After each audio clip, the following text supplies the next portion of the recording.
Salut toi! J'ai passé la majeure partie du mois d'août sur un voilier et vous avez été nombreuses à vouloir une vidéo sur le sujet. Par contre, vous n'avez pas été nombreux à me donner des questions. Du coup, c'est assez difficile pour moi de savoir par où commencer et comment vraiment t'expliquer ce type de vacances. Je sais que le monde de la voile, c'est un monde très particulier et je crois que quand on n'a pas un pied dedans, c'est vraiment un truc hyper flou. Donc je vais essayer de résumer ça au meilleur de mes capacités. On verra si j'y arrive ou pas. En gros, il faut savoir que c'est pas rare pour des propriétaires de bateaux d'inviter des personnes qui connaissent pas à partager un bout de chemin. Généralement, c'est parce qu'il y a une navigation un peu plus longue de prévu et au contraire d'un road trip en van où en gros tu vas t'arrêter pour dormir la nuit et tu reprendras la route le jour d'après. Sur un bateau, quand t'es en pleine mer, tu peux pas juste aller te coucher et te relever 8 heures après et puis continuer ton voyage. Parce que tu ne peux pas jeter l'ancre en plein milieu de la mer et que il faut rester vigilant pour les autres bateaux qu'il pourrait y avoir, les débris qu'il pourrait y avoir dans l'eau, les méga vagues, les tempêtes, tout ça. Du coup, c'est vrai que souvent les personnes vont prendre des équipiers pour une certaine durée pour leur faciliter la tâche de la navigation. Moi, c'est la deuxième fois que je pars sur le bateau de quelqu'un que je ne connais pas en vacances. La première fois, c'était pour faire la transatlantique. Alors oui, moi j'ai commencé très fort parce qu'à l'époque, j'avais aucune expérience de voile. Et maintenant, c'est vrai que j'ai une expérience qui est déjà un peu plus conséquente. Évidemment, puisque j'ai traversé un océan et qu'apparemment c'est genre le truc de ouf pour plein de personnes et pour moi c'était ma première expérience. Mais surtout, j'ai aussi le vocabulaire pour comprendre quand on me dit quelque chose du style bord de l'écoute du Génois. Voilà, c'est pas du charabia pour moi. Du coup, Thomas, c'est le propriétaire du bateau, il cherchait 1 à 2 personnes pour partager un petit moment avec lui. Et lui, il fait un tour du monde, c'est son bateau, il est parti en solo et il fait le tour du monde en solo dessus. Et il prend très régulièrement des équipiers pour partager un bout du voyage parce que voyager solo c'est cool, mais être à plusieurs c'est chouette aussi. Et lui, ça lui permet aussi financièrement de réduire ses coûts parce qu'il demande une participation financière. Donc on a partagé la bouffe et on a aussi partagé le prix de l'essence, normal, puisque on était sur le bateau et on a voyagé. Parce que oui, c'est un voilier, mais un voilier a quand même un moteur et que, on va être tout à fait honnête, très souvent le vent n'est pas exactement ce qu'il faudrait qu'il soit pour pouvoir vraiment avancer à la voile et tu finis quand même souvent par faire pas mal de moteurs en fonction de où tu es. Là dans les îles éoliennes, tout le monde est au moteur parce que le vent c'est une catastrophe. Donc j'ai rejoint Thomas à Lipari, donc sur la plus grande des îles éoliennes. Et le jour où moi je suis arrivée, il y a un autre équipier qui est arrivé aussi, qui s'appelle Axel. Et Axel il a 24 ans et Thomas il a 27 ans et moi j'en ai 30, si ça vous intéresse. Je vais essayer au fur et à mesure que je vous raconte d'insérer des photos par ici, comme ça ce sera pas juste moi qui parle. Attends, je me décale, hop hop, comme ça là il y a de la place pour les photos et pour les petites vidéos. Du coup, comment se passaient nos journées type? On se levait, on allait petit déjeuner, on allait se baigner. Ensuite, vers midi, on décidait tranquillement vers quelle île on voulait aller. Enfin, généralement, on avait fait le point météo la veille pour savoir dans quel sens le vent soufflait et quelle île était la plus facile à atteindre avec les voiles. On mettait donc les voiles. On était parti pour 1, 2, 3 heures de navigation, on arrivait au prochain spot où on voulait aller, on décidait où on voulait jeter l'ancre, donc on a choisi d'être dans des mouillages et pas dans un port, parce qu'un port tu dois le payer et un mouillage c'est gratuit, et on aime bien économiser des sous. Du coup on choisissait notre prochain mouillage, et ensuite on allait se baigner, on mangeait, on allait parfois sur l'île, découvrir un peu l'île depuis la terre ferme, et en fait on a fait ça tous les jours pendant 10 jours. Et à la fin des vacances, on a quitté les îles éoliennes pour partir en direction de Naples, enfin Naples, Capri, tout ça. Et là c'était du coup une longue navigation dans laquelle on a vraiment divisé pour faire des quarts de nuit, puisque c'était une navigation qui de base devait durer 36 heures et je crois qu'elle a duré un peu plus longtemps parce qu'on s'est retrouvé dans un gros orage et ouais, on en parle peut-être après. Je pense que ça peut être sympa pour vous de vous faire une visite du bateau. Du coup, je vais vous insérer ce que j'avais filmé pour TikTok pour faire une visite du bateau parce que je pensais pas du tout faire une vidéo YouTube, donc j'ai rien filmé au format paysage, mais j'ai filmé un TikTok, donc voici la visite du bateau. Est-ce que ça te dit une petite visite guidée du bateau? On commence par l'extérieur. J'espère que tu m'entends un peu vent, mais en gros, ici c'est la proue du bateau. Là, on est en train de réparer l'annexe. Ici, on a le mât avec la grande voile. Et là où on passe sur le Le cockpit, en gros, ça ressemble à ça. On a la barre à roues, ici une table qui se déplie et des bancs. C'est ici qu'on passe le plus clair de la journée. Et là-bas derrière, t'as encore une petite marche de laquelle tu peux sauter dans l'eau, où on est aussi tout le temps. On passe maintenant à l'intérieur. Si tu descends ce petit escalier, bienvenue dans le bateau. Ici, on a donc la cuisine, un four, des plaques, le frigo il est là, un évier, le carré central qu'on n'utilise pas vraiment parce qu'il fait hyper chaud dans le bateau. Là-bas, on a la cabine du capitaine que je ne te montrerai pas, mais juste devant, on a notre salle de bain, des WC, la douche. Voilà, et si tu te retournes de l'autre côté, ici, on a ma cabine, ici, on a la cabine de l'autre équipier. Je vous montre pas celle-là, mais je vous montre la mienne. La mienne, elle a un WC en plus. Et ensuite, eh ben, la cabine, en fait, c'est uniquement un lit. Et ici, un rangement pour mettre les trucs. Et tu peux aussi ranger des trucs là en dessous. En gros, voilà où je vis et je pense que tu peux le voir à ma couleur de peau. Je passe le plus clair de mon temps à l'extérieur, j'ai bronzé de ouf et c'est trop bien. Donc comme tu peux le voir, on avait chacun vraiment notre espace parce que quelqu'un a demandé comment ça se passait au niveau de l'entente et de l'organisation. Ce qui était super chouette, c'est qu'on avait chacun notre cabine et le bateau, il fait un peu moins de 12 mètres de long. Et 12 mètres en soi c'est pas énorme pour 3, mais en fait tu as vraiment l'intérieur du bateau, tu as le cockpit et tu as la partie à l'avant du bateau. Du coup soit quand on avait envie de faire des trucs ensemble on était tous ensemble, soit si par exemple l'un d'entre nous avait envie de s'isoler un peu pour lire, moi généralement je partais à l'avant du bateau pour aller lire, si les autres voient que tu es en train de lire ils vont pas t'embêter. Enfin je sais pas, l'entente on n'a pas eu trop besoin de discuter là-dessus. Je pense qu'on est tous des personnes qui aiment autant passer du temps avec des autres gens que passer du temps tout seul. Du coup, il y avait vraiment un mélange des deux et c'était trop chouette. Quelqu'un m'a demandé si mes parents n'avaient pas peur quand je faisais ce genre de voyage. Et je comprends la question, mais déjà je pense que mes parents ils sont habitués. Et ensuite, il faut savoir que quand je fais ce genre de voyage, déjà je reste en contact avec mes parents. Genre j'appelle mes parents tous les 2 jours ou tous les 3 jours. Enfin, j'appelle ma maman et parfois mon papa est à côté. Je pense que c'est comme ça dans beaucoup de familles. Et par exemple pour ce voyage-là, puisqu'on était sur le bateau et que c'est quand même encore quelque chose de plus particulier que de juste partir en vacances, moi j'ai activé la localisation sur mon téléphone et j'ai autorisé le fait que ma maman puisse voir à n'importe quel moment où était mon téléphone et du coup par conséquence où j'étais moi.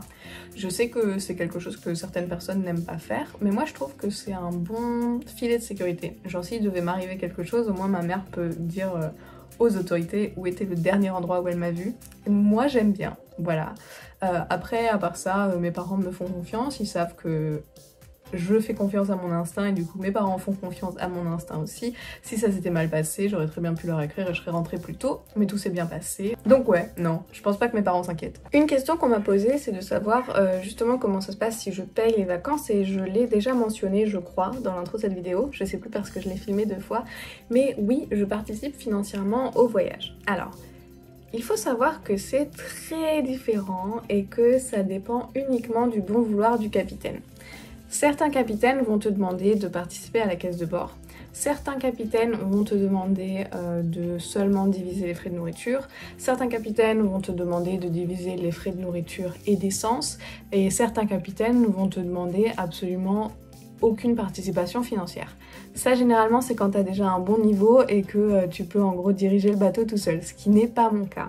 Là, dans ce cas présent, avec Thomas, on a décidé de tout diviser par 3, la nourriture et l'essence. Et si on avait décidé d'aller au port, on aurait divisé le prix de la nuitée au port, mais on n'a pas été au port, donc on n'a pas eu besoin de diviser ça.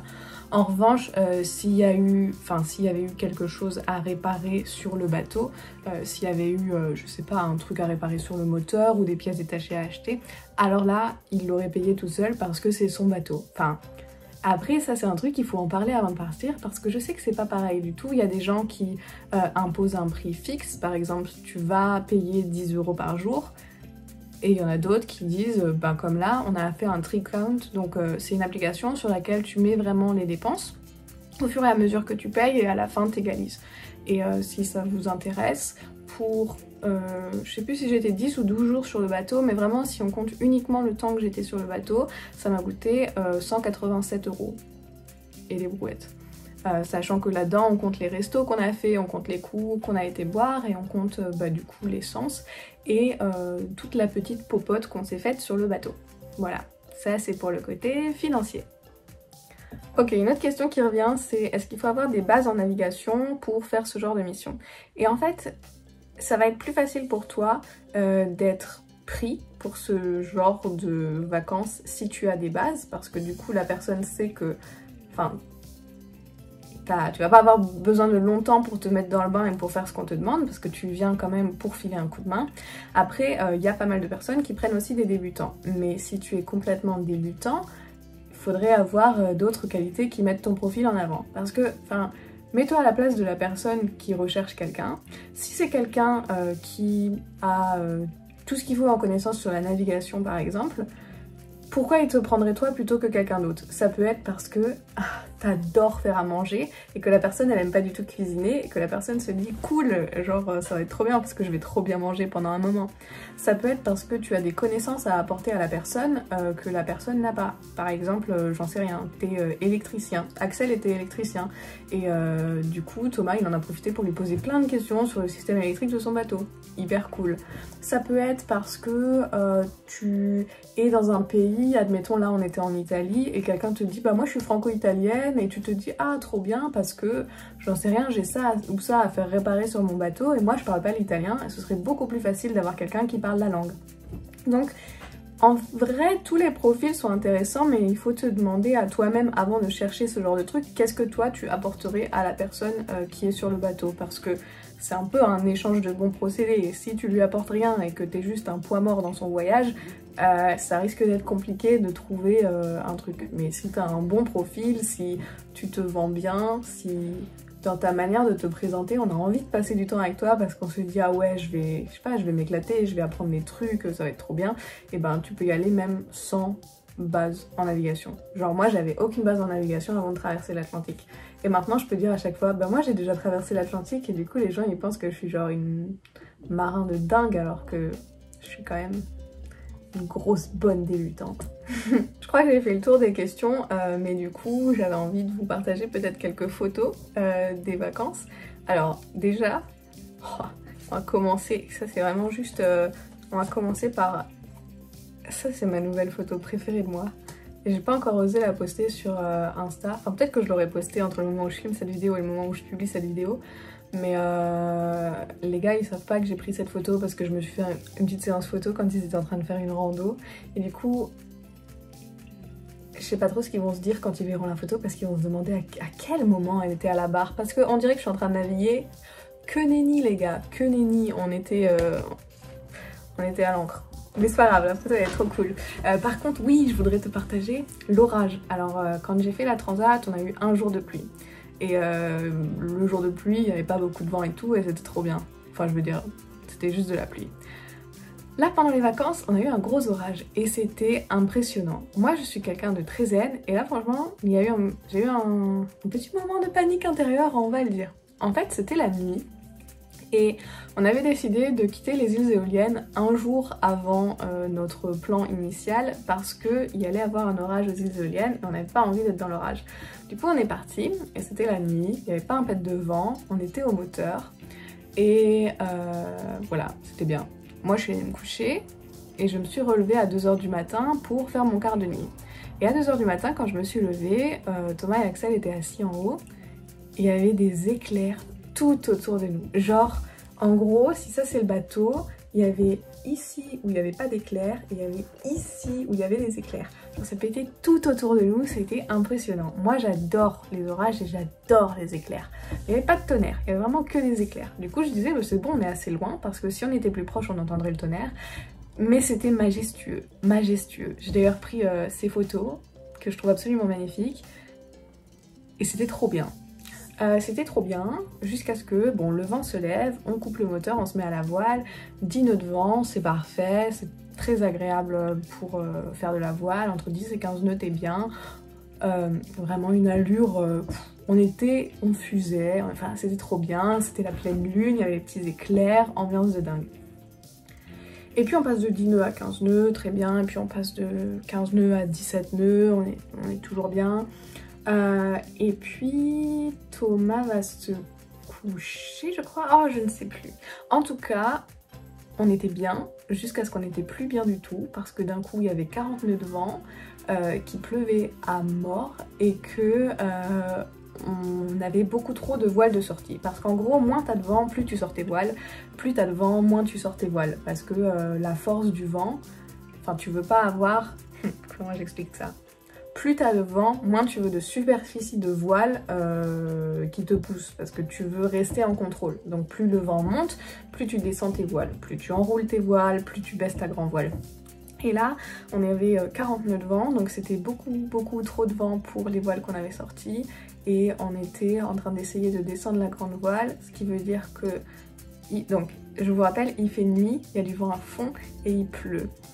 Thomas va au pied du mât. Il s'attache avec ses petits mousquetons là et son petit harnais au mât, enfin à côté du mât. Et lui était en train d'essayer de baisser la voile au mât, sachant que le vent souffle de dingue, du coup tu peux pas déventer la voile même quand tu te mets face au vent. Donc genre il faut une force de malade pour la descendre. Moi et Axel on était au niveau du piano pour relâcher les bonnes cordes, mais alors relâcher pile ce qu'il fallait de bout, enfin de drisse, pour pas que au contraire la voile se gonfle plus. Enfin tu vois, c'était un bazar. Je pense que ça a duré 20 minutes et pendant 20 minutes nous on était tous concentrés à fond, mais surtout Axel et moi on était hyper concentrés sur le fait de regarder Thomas pour être sûr que Thomas ne passe pas par-dessus bord parce que ça bouge.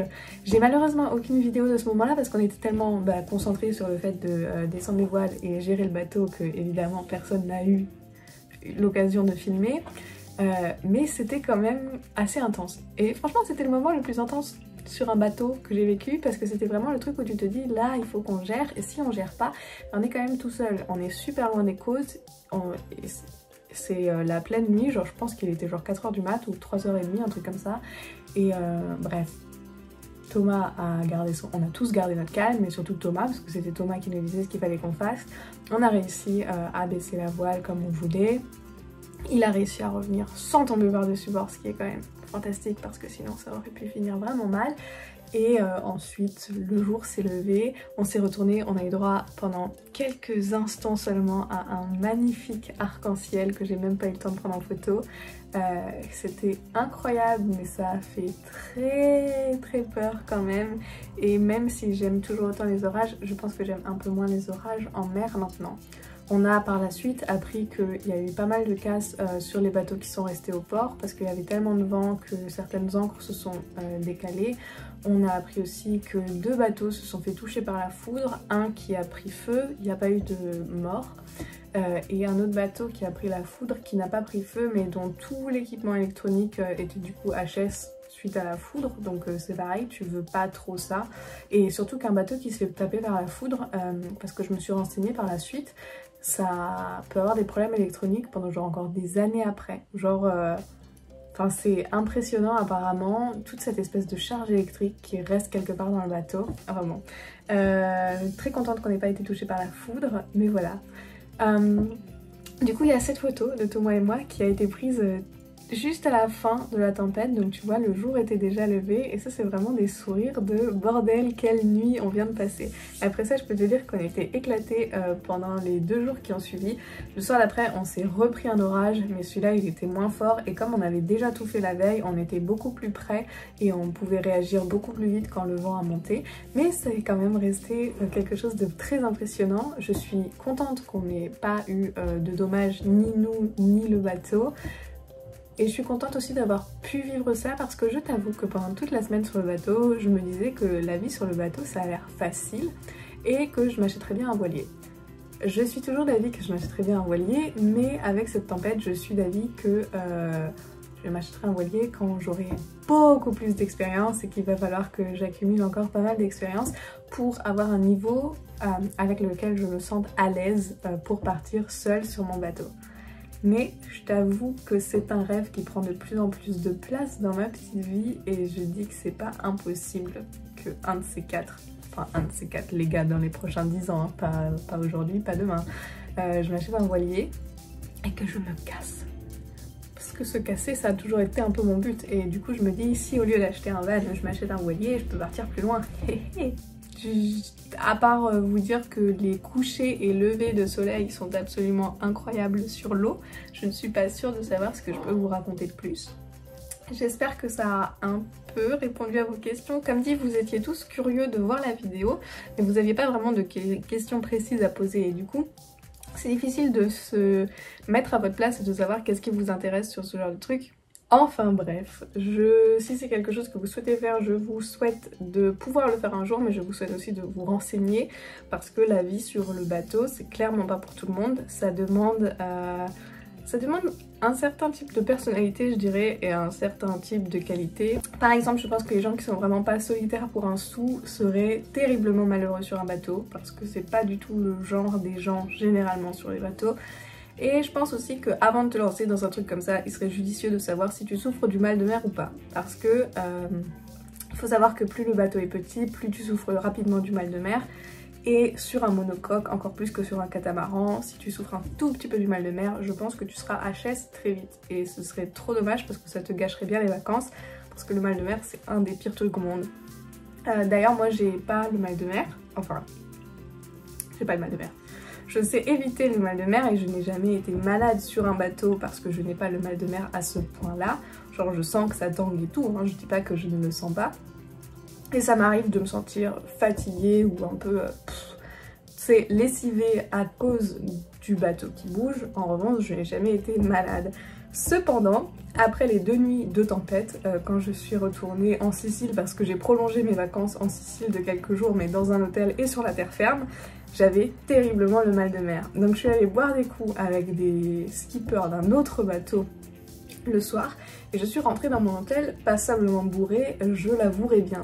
Sauf que je me suis réveillée en pleine nuit et j'ai vraiment mis, je pense, 15 bonnes minutes à essayer de déterminer si le fait que le lit bougeait, c'était parce que j'étais bourrée ou parce que j'avais le mal de terre. Il se trouve que c'était le mal de terre parce que ça m'a suivi encore un jour après. J'étais incapable de tenir debout sans basculer comme ça sur moi-même. C'était assez intéressant parce que c'est la première fois que je ressens le mal de terre aussi fortement. Je l'avais déjà senti quand j'étais sur le bateau de croisière, mais généralement il suffisait que je me dise « Ah mais non, je suis sur la terre ferme » pour que ça s'arrête immédiatement. Et là j'avais beau me dire « Mais Vanessa, arrête de tanker, tu es sur la terre ferme ». Je pouvais rien faire pour lutter contre l'espèce de balancement que mon corps m'imposait. C'était très intéressant. Voilà. Je pense qu'on a fait le tour et que j'ai blablaté pendant pas mal de temps. J'espère que ce sera pas la dernière aventure à la voile que je vous partage parce que comme dit, moi quand je rentre du bateau, j'ai qu'une envie, c'est de retourner sur un bateau immédiatement. Donc peut-être qu'on va poursuivre ce genre d'aventure, je l'espère. Allez, on va faire une par an à partir de maintenant. Bref, j'espère que cette vidéo t'a plu. Si c'est le cas, n'hésite pas à me le dire dans les commentaires. Dans tous les cas, on arrivera bien à se retrouver quelque part sur internet, j'ai absolument aucun doute là-dessus. Alors je te fais des gros bisous et je te dis à très vite. Bye!